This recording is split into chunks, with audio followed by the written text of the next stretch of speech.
Pensando en voz alta número 13, el número que tiene más acepciones en Latinoamérica, de doble sentido, de sentido regular, y que en la mayoría de países me llama la atención que tienen ese chiste, el mismo chiste que si eres de ahí ya sabes cuál es, al que me refiero.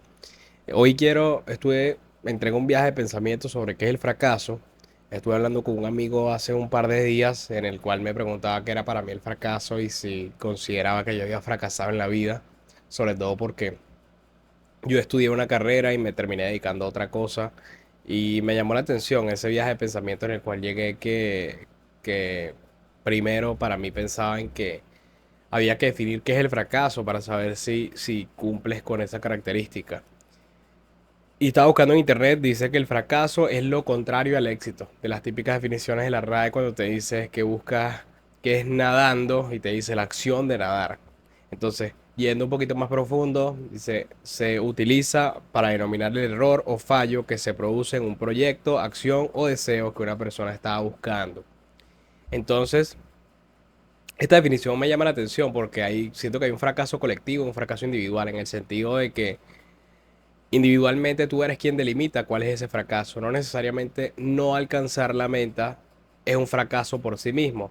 De hecho, en internet y en los gurús han romantizado últimamente lo que significa el fracaso.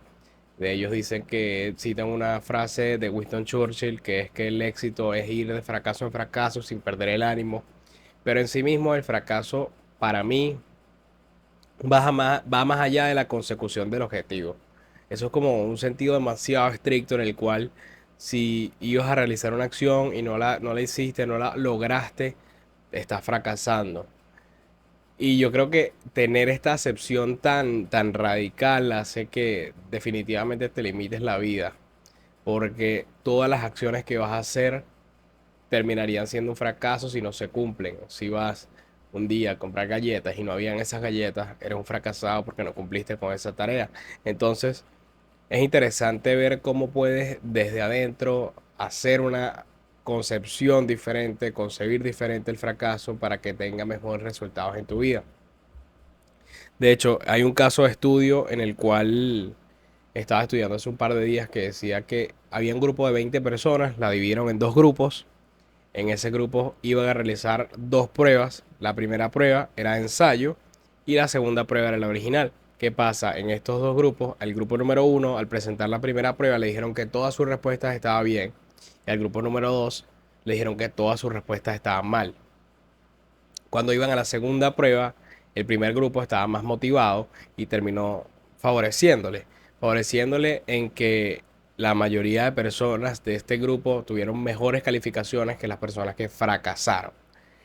Y esto es lo que me llama la atención con respecto al fracaso. Primero, en la importancia que tú le das a la meta, porque también leyendo mucho sobre el fracaso y sobre cómo alcanzar los objetivos, indican la mayoría de personas que lo que te importa, el objetivo es más. Cuando lo que te importa es más que, o sea, la meta es más grande que el fracaso, que tu ego, por así decirlo, no te importa fracasar porque estás acercándote a tu meta. De hecho, en un libro de ventas que leí hace años, decía que él cambió la forma en la cual se te da su mente porque sabía que en las llamadas de ventas iba a tener más no que sí. Si denominaba ese no como un fracaso, pues iba a ser un fracasado toda su vida. En una de cada 20 obtenía un sí. Entonces lo que hacía es que él sabía que necesitaba 19 no para conseguir una venta. Y lo que pasaba en su vida es que cada vez que obtenía un no era un acercamiento hacia su meta en lugar de ser algo que le restara. Es algo bastante interesante porque aunque el fracaso se romantiza, yo creo que hay que tomarlo en cuenta más, como vengo diciendo desde hace rato, como una acepción diferente en la cual el acercamiento a la meta es lo más importante o que la meta sea más grande que ese miedo al fracaso. De hecho, también tengo un ejemplo de Messi, que es alguien que es el mejor futbolista de todos los tiempos, alguien que yo admiro como jugador, como deportista, y que el tipo fracasó, fracasó perdiendo dos copas del mundo, perdón, perdiendo una Copa del Mundo y una Copa América, y perdiendo cientos de miles de partidos, o fallando cientos de miles de ocasiones, pero lo que importa es el final. Al final, que fue en 2022, si no me equivoco, ganó la Copa del Mundo para cerrar. su ciclo de búsqueda, de tratar con la selección, seguir intentando y fracasar en diversas ocasiones. Perdió 2 Copas América, perdió cientos de partidos, lo señalaban. Y en general en la vida es curioso que hay más fracasos que éxitos. Solo que depende de cuál sea tu concepción hacia el fracaso, lo que termina si vas a seguir motivado, buscando. Porque lo difícil es eso, mantener la motivación habiendo fracasado. Ya que la mayoría de personas, insisto, en romantizarla, lo que dicen es que, bueno, deberías estar orgulloso de fracasar. Pero en ese momento no estás pensando en ser orgulloso. Cuando pierdes esa Copa del Mundo, Messi no pensó en que se estaba acercando a su objetivo y que la próxima vez iba a ser más fuerte y que lo iba a lograr. Obviamente no. Eso es ilógico pensarlo. Y ahí es donde te da mi problema con cuanto a la romantización del fracaso de una forma errónea.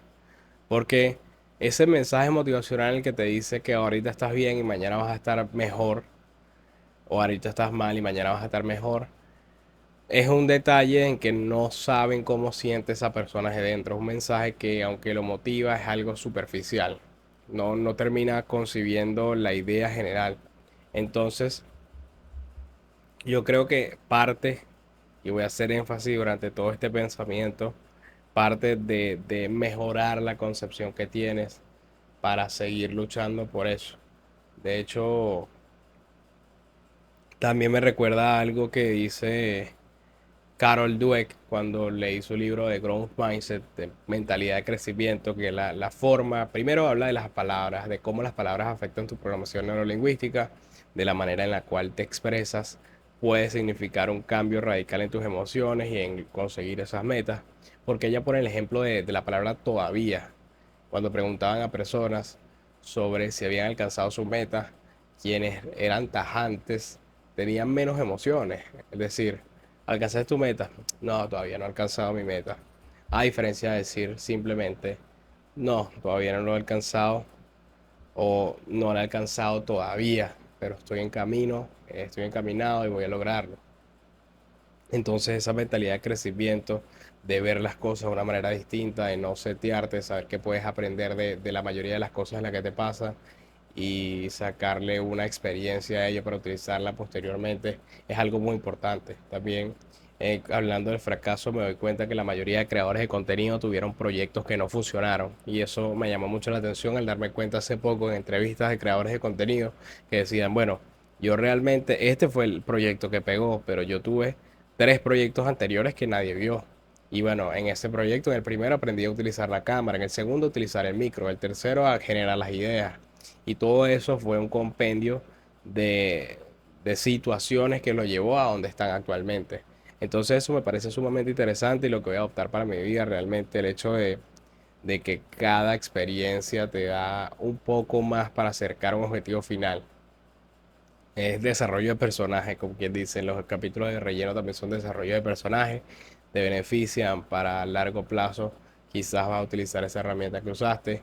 Por ejemplo, ahora mismo quiero aprender a hablar en cámara y tengo un objetivo principal que es generar un proyecto. Pero aunque ese proyecto no se dé, hablar en cámara no se me quita.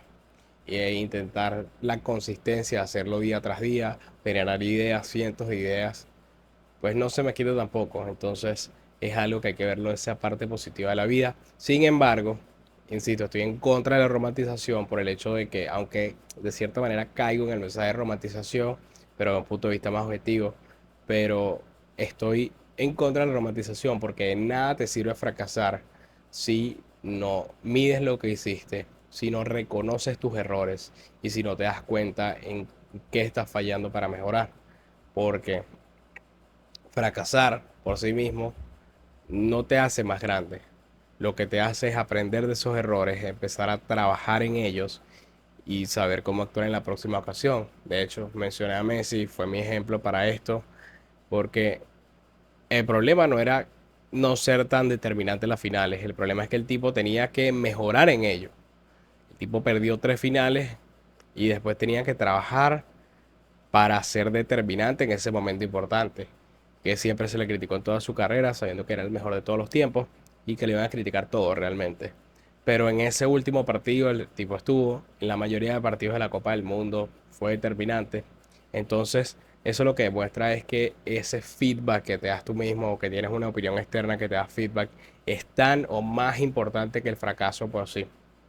El fracaso no es nada, quiero decir, depende de cómo lo veas, si vas en persecución de tu objetivo, el fracaso es simplemente un downside de la vida, pero lo importante es aprender por qué llegaste ahí y aprender de qué es lo que tienes que hacer la próxima ocasión que se surjan cosas similares, porque realmente la vida es como si fuera una tabla de trading, que son subidas y bajadas, pero lo importante es cómo tú le obtienes ese conocimiento, cómo le das sentido a la vida persiguiendo ese objetivo o en su defecto, cómo tú tienes ese conocimiento, adquieres algo positivo de las cosas malas que pasan. Entonces eso es todo, pensando en voz alta número 13. Quería sacar eso del fracaso porque tenía pensándolo y porque bueno, el caso de Messi es algo que tengo muy presente en mi vida como una especie de referencia de trabajo y dedicación para seguir adelante. Y lo que más me llama la atención es ese fallo de romantizar en el cual no te impulsan a buscar cuáles fueron las fallas que tuviste para no cometerlas más adelante. Entonces, pensando en voz alta, número 13, chao.